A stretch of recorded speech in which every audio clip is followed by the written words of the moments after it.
말씀을 여러분과 함께 나누도록 하겠습니다. 하나님께서 여러분과 저에게 은혜 주시기를 원합니다. 오늘도 강해에 가면서 함께 하나님의 말씀을 여러분과 함께 읽어 나가도록 하겠습니다. 바울 서신 중 디모데 전후서 디도스를 목회 서신이라 부릅니다. 이 세 서신들이 교회의 목회 원리적인 면들과 목회자가 지내야 할 자질에 대해서 교훈하고 있습니다. 이 사진은 미국의 그랜드 캐년입니다. 제가 함께 여행을 할 때 참 인상 깊게 여행했던 그러한 곳인데, 여기다가 디모데 전서 1장 12절 13절 말씀을 한번 새겨보았습니다. 나를 능하게 하신 그리스도 예수 우리 주께 내가 감사함은 나를 충성되이 여겨 내게 직분을 맡기심이니, 내가 전에는 비방자요 박해자요 폭행자이었으나 오히려 긍휼을 입은 것은 내가 믿지 아니할 때에 알지 못하고 행하였습니다 라는 말씀입니다. 참 좋은 말씀이고 평생 우리가 마음에 새기면서 살아가야 될 그런 말씀이라고 생각이 됩니다. 오늘은 이제 1장을 지나서 디모데전서 2장에는요 믿음의 아들 디모데가 성공적인 목회 생활을 할 수 있는 비결에 대해서 말씀하고 있습니다. 성공적인 목회를 할 수 있는 비결은 기도이다 라고 바울은 아주 간략하게 정리해서 말을 합니다. 그리고 교회 내에서의 질서에 대해서 가르쳐 주고 있습니다. 특별히 디모데전서 2장의 이 질서에 대한 해석은요, 오늘날 논란의 여지가, 해석에 대한 논란의 여지가 매우 많은 것이다. 여자는 교회에서 잠잠하라고 하는 것과 조용하라, 이런 그 부분에 대한 잘못된 해석으로 말미암아서 아직까지도 기독교의 4분의 3 정도가 여자인데 교회 내에서 여성 장로를 세우지 않는다든지 여성 목사를 세우지 않는다든지 이런 잘못된 해석의 적용이 많이 있는 부분이다라는 점을 알고 여러분이 잘 들어주시면 되겠습니다. 먼저 바울은 믿음의 아들 디모데에게 기도에 대해서 이렇게 당부합니다. 1절부터 4절까지를 두 가지 번역으로 읽겠습니다. 첫 번째는 우리가 채택하고 있는 개역 개정사판입니다. 함께 읽겠습니다. 그러므로 내가 첫째로 권하노니 모든 사람을 위하여 간구와 기도와 도구와 감사를 하되 임금들과 높은 지위에 있는 모든 사람을 위하여 하라. 이는 우리가 모든 경건과 단정함으로 고요하고 평안한 생활을 하려 함이라. 이것이 우리 구주 하나님 앞에 선하고 받으실 만한 것이니, 하나님은 모든 사람이 구원을 받으며 진리를 아는 데에 이르기를 원하시느니라. 아멘. 이 말씀을요 쉬운 번역으로 같이 한번 읽어 보겠습니다. 첫째로 모든 사람을 위하여 간구하며 기도하십시오. 다른 사람을 위해 중보기도 하는 것을 잊지 말고 감사하는 마음을 가지십시오. 또한 왕과 높은 지위에 있는 모든 사람을 위해 기도함으로써 우리는 하나님을 예배하고 경외하며 조용하고 평화롭게 살 수 있습니다. 이것은 선한 일이며 우리의 구원자 하나님을 기쁘시게 해드리는 일입니다. 하나님께서는 모든 사람이 구원받기를 원하십니다. 또한 모든 사람이 진리를 알기를 원하십니다. 아멘. 바울이 믿음의 아들 디모데에게 권하는 것은 모든 사람을 위하여 기도드려라. 그것을 목회자 디모데, 그것이 목양의 성공의 비결이다, 그렇게 말씀하고 있습니다. 기도드리는 방법은 뭐냐? 간구와 기도와 도고, 중보, 그리고 감사의 기도를 드리라라고 그렇게 말을 하고 있습니다. 간구는요, 특별한 상황에서 드려지는 것으로서 어떤 특정한 요망들의 성취를 위한 탄원을 의미합니다. 기도는요, 간구보다 조금 더 넓은 의미로서 하나님께 드려지는 모든 형태의 경건된 아뢰, 그것을 기도라고 이야기를 합니다. 그리고 도고는요, 오늘 디모데전서 2장 이 본문과 4장 5절에만 볼 수 있는 단어인데요, 헬라어로는 동일하게 기록되어 있지만 한글 개역 성경에는 달리 번역되어 있습니다. 남을 위한 중보적 기도를 도고라고 그렇게 이야기를 합니다.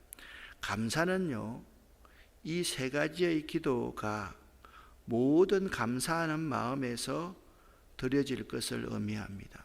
모든 사람을 위하여 간구하며 기도하십시오. 간구하십시오. 기도하십시오. 그리고 다른 사람들을 위해서 중보 기도하는 것을 잊지 말되 항상 기도는 하나님 앞에 감사하면서 할 수 있어야 됩니다 라고 그렇게 말하고 있습니다. 여러분은 과연 몇 사람을 위해서 기도하고 있습니까? 여러분은 정말 모든 사람을 위해서 기도하고 있습니까?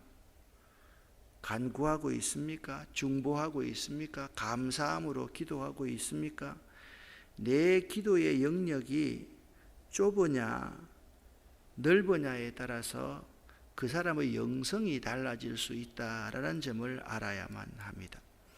2절부터 4절까지의 바울의 명령은 모든 세대에 걸쳐서 동일하게 적용이 됩니다. 성도들이 통치자들을 위해 기도하는 것은 안정되고 평온한 가운데 경건하고 거룩한 생활을 영위할 수 있도록 하기 위함이다라고 오늘 본문은 말씀하고 있습니다. 이것은 결코 이기적인 목적에서가 아니라 복음 전파가 훨씬 더 용이하도록 하기 위함입니다.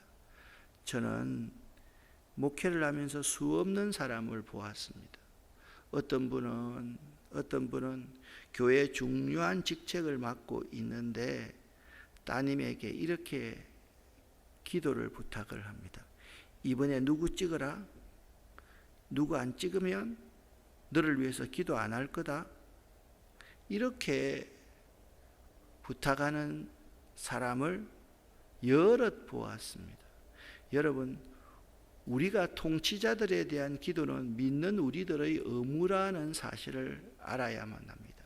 이들이 주의 하나님 나라를 확장하는 데 방해가 되지 않고 도움이 되고 이 땅을 모든 사람이 더불어 상생할 수 있도록 이 치리자들을 위해서 기도하는 것은 매우 중요한 믿는 자의 자세라는 것을 알아야만 합니다.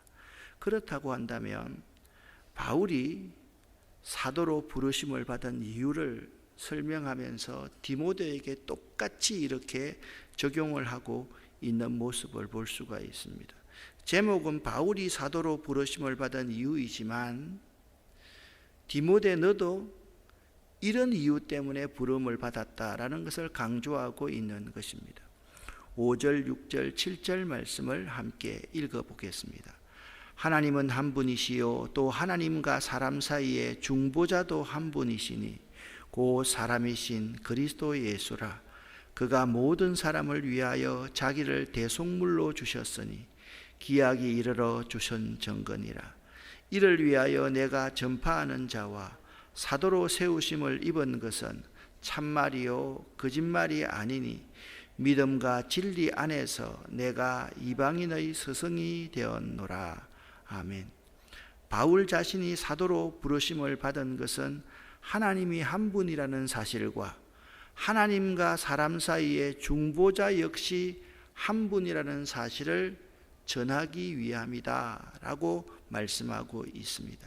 그런데 그 중보자는 하나님께서 정하신 기약이 이르러서 갈라디아 4장 4절 말씀을 보면 때가 참에 하나님께서 그 아들 예수를 이 세상에 보내셨다라는 말씀이 나오지 않습니까? 그 기약이 이르러서 때가 참에 육신의 몸을 입고 오신 예수 그리스도 한 분만이 중보자이시다, 그렇게 말씀하고 있습니다. 예수 그리스도는 모든 사람을 위해서 자신을 속전으로 내어 주셨습니다. 속전으로 주셨다는 의미는 대속제물로 주셨다라는 의미입니다. 구약에서 백성의 죄를 사함받기 위해서 반드시 한 짐승이 피를 흘려야만 했습니다. 매해 대속제일 날 피를 흘려야 했는데 예수 그리스도는 하나님 자신이기 때문에 이 땅에 오셔서 매번 피를 흘려서 죄를 사할 필요가 없이 단 한 번 이 땅에 있는 모든 사람을 위해서 대속 제물이 되셨다라고 하고 있는 것입니다. 고대 세계에서는 부채로 인해서 팔려간 노예를 다른 사람이 부채를 대신 갚아주고 해방시킬 수 있었습니다. 이때 대신하고 갚아주는 부채가 속전입니다. 우리들은 예수 그리스도의 영광의 복음을 전하도록 부름받은 사람이다. 1장에서 그렇게 말씀했습니다. 또한 2장에서 그러면 우리는 어떤 사람인가? 하나님이 한 분이시라는 사실과 하나님과 사람 사이에 중보자도 한 분 예수 그리스도라는 사실을 증거하기 위해서 부름을 받았다라고 말씀하고 있습니다. 자, 이것을 생각해 보면 우리 모두는요, 하나님과 인간 사이에 한 분 중보자 예수 그리스도의 속전으로 대속물로서의 피 흘림이 없었다라고 한다면 모두가 다 구원에서 벗어나 있는 사람이라는 거예요. 우리 모두는 예수 그리스도의 은혜를 입은 사람이기 때문에 예수 그리스도의 영광의 복음을 전하는 것, 영광의 복음이 뭐라 그랬습니까? 하나님이 한 분이라는 것과 그의 중보자 예수 그리스도도 한 분이라는 사실을 전하는 것이다 라고 말씀을 드렸습니다. 여러분은 예수 그리스도께 은혜를 입었다는 사실을 잘 알고 있습니까? 그렇다고 한다면 하나님이 우리를 부르신 이유, 우리가 왜 그리스도의 영광스러운 복음을 증거해야 되는가에 대해서 잘 알 수 있을 것입니다. 자, 이제부터 좀 논란이 되는, 먼저 8절에는 남자들이 기도하는 태도가 어떠해야 하는가에 대해서 말씀을 하고 있습니다. 8절을요, 개역 개정 사판과 쉬운 번역으로 연이어서 읽어보겠습니다. 그러므로 각처에서 남자들이 분노와 다툼이 없이 거룩한 손을 들어 기도하기를 원하노라. 나는 남자들이 모일 때에 화를 내거나 다투지 않고 손을 들어 경건하게 기도하기를 바랍니다. 아멘. 우선 각처에서 남자들이, 여기 각처라는 단어는 교회가 모이는 곳은 어느 곳이든 다라는 뜻을 가지고 있습니다. 그러니까 믿는 사람들이 모이는 곳은 어느 곳이든 다라는 의미가 있는 것입니다. 그러니까 집회로 모이는 것도 그렇고, 가정에서 남편과 아내가 모이는 것, 자녀가 모이는 것을 다 포괄하는 단어가 각처에서라는 단어인 것입니다. 교회의 공적인 집회에서 남자들이 기도할 때에 결코 분노와 다툼이 있어서는 안 됩니다. 왜냐하면 분노와 다툼을 품고 있을 때에는 결코 기도의 거룩한 손을 들 수 없기 때문인 것입니다. 특별히 남편과 아내가 그 시기에는 항상 남성 위주의 시기였습니다. 기도할 때도 아내에게 화를 내듯이, 명령하듯이 이렇게 기도하지 말아야 된다라는 점을 말씀하고 있습니다. 특히 거룩한 손이 떠나는 것은 그것이 죄로 인해서 더럽혀지지 않는 손이라는 뜻입니다. 즉 살인과 도적과 간음 등의 죄악을 품은 채 하나님께 기도드릴 수가 없기 때문입니다. 여러분은 기도할 때에 분노와 다툼이 없는 상태에서 거룩한 손을 들어서 늘 기도하고 있습니까? 지금 우리 아름다운 교회는 정말이지 그런 사람들이 많이 없습니다. 코로나로 인해서 교회를 많이 나오지 못하는 이유도 있겠지만 제가 볼 때는 거의 그런 성도들이 많이 없습니다. 그런데 제가 지금까지 신앙생활을 지도하다 보면 교인들 사이의 관계가 악화되어서 서로가 서로의 얼굴을 안 보려는 그러한 사람들이 있습니다. 여러분 기도할 때 이럴 때 거룩한 손을 들어서 기도하면 하나님의 응답이 없다라는 사실을 잊지 말아야만 합니다. 자, 논란이 있는 여인들은 무엇으로 자신을 단장하는 것이 바람직한가를 9절 10절에서 말씀하고 있습니다. 9절 10절의 말씀을 제가 읽어보겠습니다. 마찬가지로 여자들도 옷을 단정하게 입고 정숙한 마음과 몸가짐과 생각을 하시기를 바랍니다. 아름답게 보이려고 머리에 요란한 장식을 달거나 보석과 값비싼 옷으로 치장하지 마십시오. 오히려 선한 일을 해서 아름다움을 가꾸어 가십시오. 하나님을 경외하는 여자는 선한 행실로 자신을 아름답게 꾸며야 합니다. 아멘.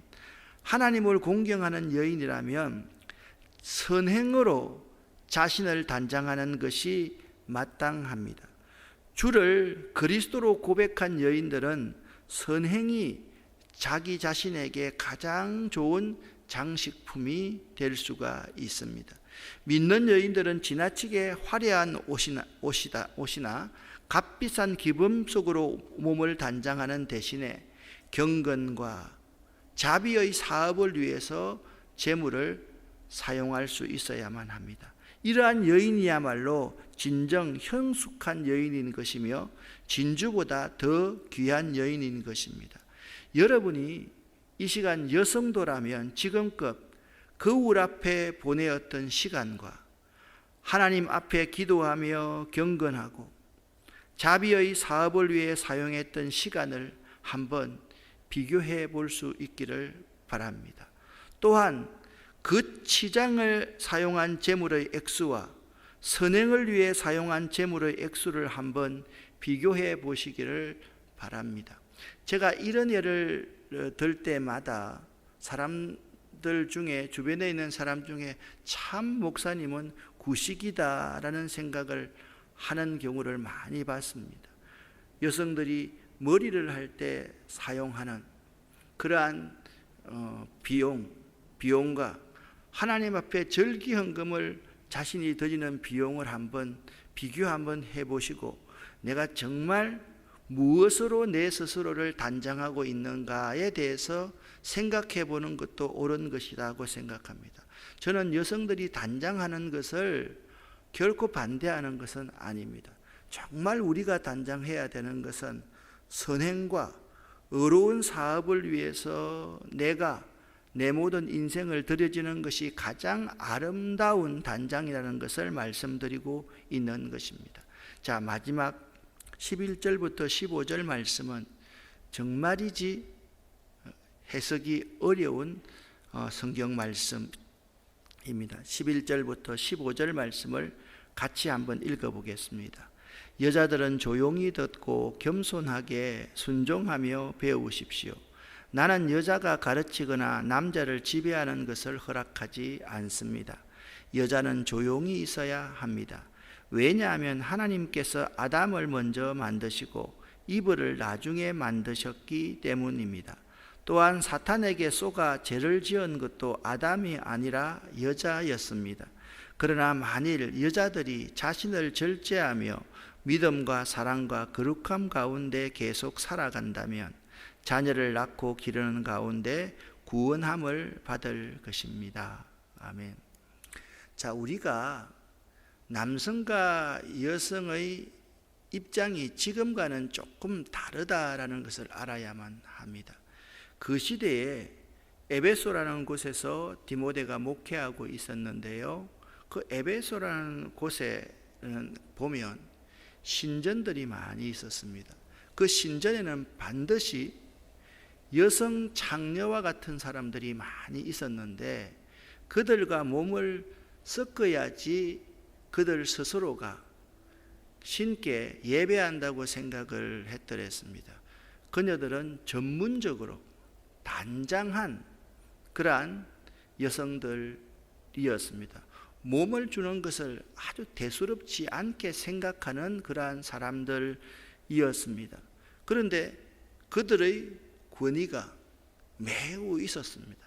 마치 여사제와 비슷한 권위를 가지고 있었다는 전제를 가지고 오늘 말씀을 읽어주시면 감사하겠습니다. 성경은 여자가 전적으로 복종하며 조용히 배우라고 말씀하고 있습니다. 이것은 남녀 차별의 말씀으로 보이지만 성경은 여성을 비하하거나 차별하지 않습니다. 다만 성경은 질서에 대해서 말씀하고 있는 것입니다. 하나님께서는 남편과 아내의 관계 속에서 아내가 남편에게 순종하기를 원하십니다. 이것은 자매가 형제보다 부족하다거나 능력이 없다는 의미가 아닙니다. 다만 하나님께서 그렇게 그 시대에 질서를 세웠다는 의미인 것입니다. 자, 우리가 학교를 가면 선배가 있고 후배가 있습니다. 운동을 하면 먼저 오랫동안 운동한 선배가 있고 후배가 있습니다. 그럴 때 서로 간에 인격적으로 질서를 갖추는 것이 오래 다녔던 사람, 먼저 운동한 사람들이 높아서 그런 것이 아닙니다. 그 질서 안에 있는 것과 마찬가지로 오늘 남편과 아내도 질서 가운데서 해석할 수 있어야만 됩니다. 그리고 오늘 말씀에서는 하나님이 그렇게 질서를 세우신 이유를 보여주고 있습니다. 계속해서 12절 말씀에 성경은 여자가 가르치거나 남자에게 권위를 행사하는 것을 허락하지 않고 다만 조용하라고만 말씀하고 있습니다.